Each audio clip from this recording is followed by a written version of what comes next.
എറണാകുളം പെരുമ്പാവൂരിൽ കുട്ടികളുടെ ജാഗ്രതയിൽ കഞ്ചാവ് കുടുങ്ങി.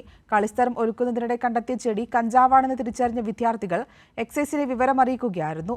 1.5 മീറ്ററോളം ഉയരമുള്ള കഞ്ചാവ് ചെടി എക്സൈസ് ഉദ്യോഗസ്ഥർ കസ്റ്റഡിയിലെടുത്തു. പെരുമ്പാവൂർ ചെമ്പറക്കി കീൻപടിയിൽ വ്യവസായ മേഖലയ്ക്ക് സമീപത്തായിരുന്നു സംഭവം.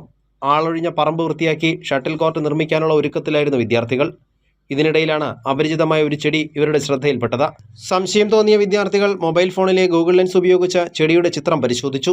ചെടി കഞ്ചാവാണെന്ന് ഉറപ്പായതോടെ കുന്നത്തുനാട് എക്സൈസ് ഇൻസ്പെക്ടർ എസ് ബിനുവിനെ കുട്ടികൾ വിവരം അറിയിച്ചു. ഞങ്ങളുടെ ഗ്രൗണ്ടിൽ ശരിയാക്കുന്ന സമയത്താണ് ചെടി കണ്ണിപ്പെട്ടത്. എനിക്കൊരു സംശയം പറഞ്ഞായിരുന്നു. അപ്പോൾ ഞങ്ങളുടെ കൂട്ടുകാരൻ ഗൂഗിൾ ലെൻസിൽ നോക്കി അപ്പോൾ കഞ്ചാവാണെന്ന് ഉറപ്പിച്ചു. ഞങ്ങൾ എക്സൈസിനെ വിളിച്ച് സാർമാരൊക്കെ വന്ന് കഞ്ചാവാണെന്ന് സ്ഥിരീകരിച്ചിട്ടുണ്ട്. എക്സൈസ് സംഘം എത്തി പരിശോധന നടത്തിയപ്പോഴാണ് 1.4 മീറ്റർ ഉയരവും 60 സെന്റിമീറ്റർ വീതിയുമുള്ള തഴച്ചുവളർന്ന കഞ്ചാവ് ചെടി കണ്ടെത്തിയത്. നടപടിക്രമങ്ങൾ പൂർത്തിയാക്കിയ ശേഷം ചെടി എക്സൈസ് സംഘം കസ്റ്റഡിയിലെടുത്തു. ലഹരിവിരുദ്ധ പ്രവർത്തനങ്ങളിൽ ജാഗ്രത കാട്ടിയ വിദ്യാർത്ഥികളെ എക്സൈസ് സംഘം പ്രശംസിക്കുകയും ചെയ്തു. ചെമ്പറക്കി സ്വദേശികളായ അവിനേഷ്, ചിത്രഭാനു, അബ്ദുറഹ്മാൻ, ഫസൽ, ഇക്ബാൽ എന്നീ വിദ്യാർത്ഥികളാണ് ലഹരിക്കെതിരെയുള്ള പോരാട്ടത്തിൽ മാതൃകയായത്.